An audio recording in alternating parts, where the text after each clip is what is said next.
Bismillahirrahmanirrahim. Assalamualaikum warahmatullahi wabarakatuh. Allah berfirman, la in syarakatum la azidannakum wa la in kafartum inna azabi lasyadid. Jemaah yang berbahagia dan berharap ridho Allah di bulan suci Ramadan ini, pada saat Nabi Muhammad Rasulullah Shallallahu Alaihi Wasallam dimi'rajkan oleh Allah Subhanahu Wa Taala didampingi oleh malaikat Jibril, satu waktu Jibril memperlihatkan adanya 3 kamar yang masing-masing dipenuhi oleh malaikat Allah. Lalu Jibril menjelaskan ketika Rasulullah bertanya, "Wahai Jibril, kamar apa saja 3 kamar ini?" Jibril menegaskan bahwa kamar ini adalah kamar tempatnya malaikat Allah untuk menyortir doa-doa hambanya selama masih hidup. Lalu apa daun-daun kering yang sedang dipilah dan dipilih oleh para malaikat? Karena itulah tulisan-tulisan doa manusia selama hidup. Di kamar pertama, Jibril menyelihatkan begitu banyak, ribuan bahkan jutaan malaikat Allah sedang menyortir doa-doa manusia. Lalu Rasulullah bertanya, ini doa apa yang sedang disortir? Ini adalah doa-doa para manusia yang menginginkan kesenangan dunia. Dia minta harta yang banyak dari Allah, dia minta anak yang cantik dari Allah, dia menginginkan istri yang cantik dari Allah, dan harta-harta yang kemudian membawakan kebahagiaan dalam hidupnya. Lalu kemudian Jibril juga membawa Rasulullah ke kamar yang kedua, di mana kamar tersebut ada malaikat yang lebih sedikit dari kamar yang pertama. Tetapi aktivitasnya sama, tetap melakukan penyortiran, pemilihan daun-daun kering yang bertuliskan doa-doa para manusia selama masih hidup. Rasulullah kembali bertanya, kalau ini kamar apa ya Jibril? Jibril mengatakan bahwa kamar yang kedua ini adalah kamar doa-doa manusia yang memohon ampunan atas segala salah dan khilaf selama mereka masih hidup.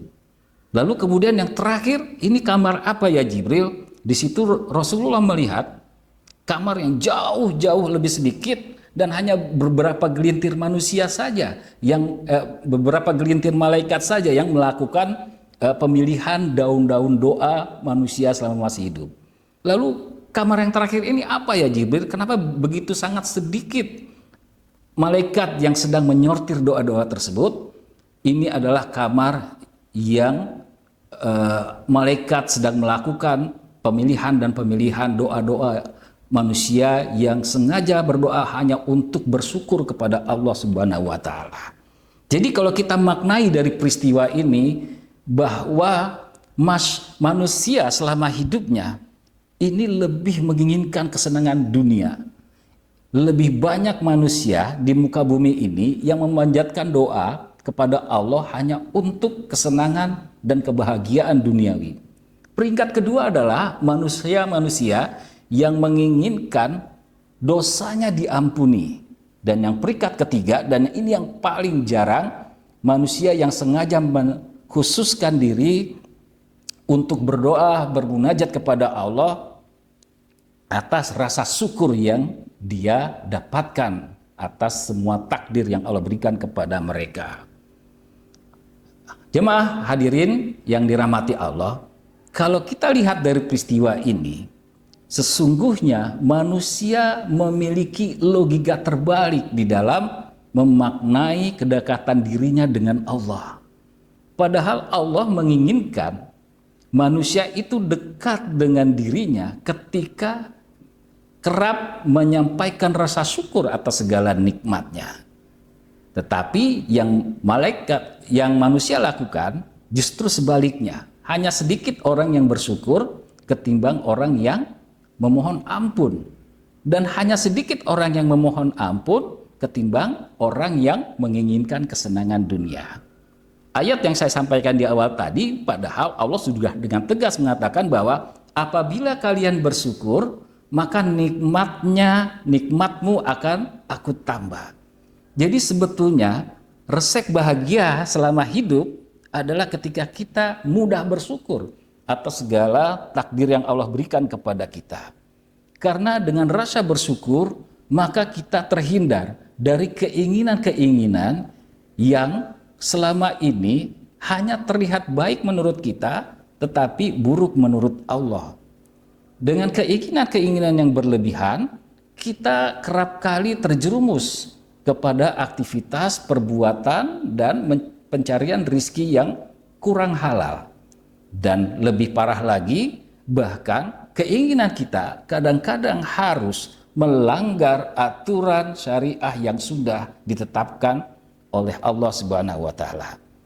Sehingga dengan demikian perlu kita luruskan niat, terutama di bulan suci Ramadan ini, bahwa yang terpenting dalam hidup ini adalah seberapa besar kita mampu bersyukur atas segala apa yang kita miliki, bukan seberapa banyak harta dan kenikmatan yang sudah kita miliki dan kita rasakan.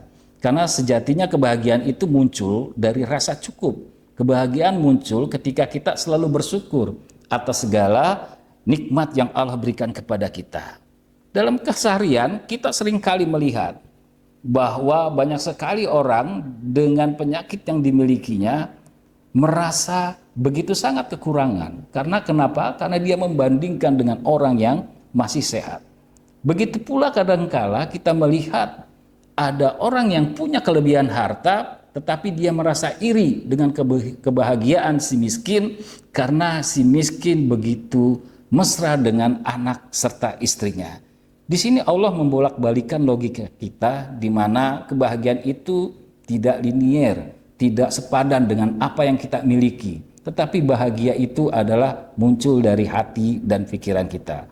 Oleh karena itu, momentum Ramadan ini merupakan bagian dari kita untuk bermuhasabah serta memperbaiki diri kita agar senantiasa terus-menerus bisa memupuk rasa syukur kita. La in syakartum la azidannakum wa la in kafartum inna azabi lasyadid. Bahkan Allah di akhir kalimat menegaskan, apabila kalian kufur atas nikmatku, maka kalian akan mendapatkan satu kerugian besar, keburukan besar, ya, bahkan menjerumuskan kita kepada kekufuran. Nauzubillah min dzalik. Begitu dahsyatnya rasa bersyukur ini, dan waspadalah jangan sampai itu tercerabut dari hati dan pikiran kita. Karena kita tidak akan pernah merasakan kebahagiaan kalau rasa syukur itu sudah dicabut dari hati kita. Itu saja mungkin yang bisa saya sampaikan. Semoga ibadah bulan suci Ramadan ini semakin bermakna, semakin berkah, dan kita merasa semakin dekat dengan Allah. Demikian, billahi taufiq wal hidayah. Assalamualaikum warahmatullahi wabarakatuh.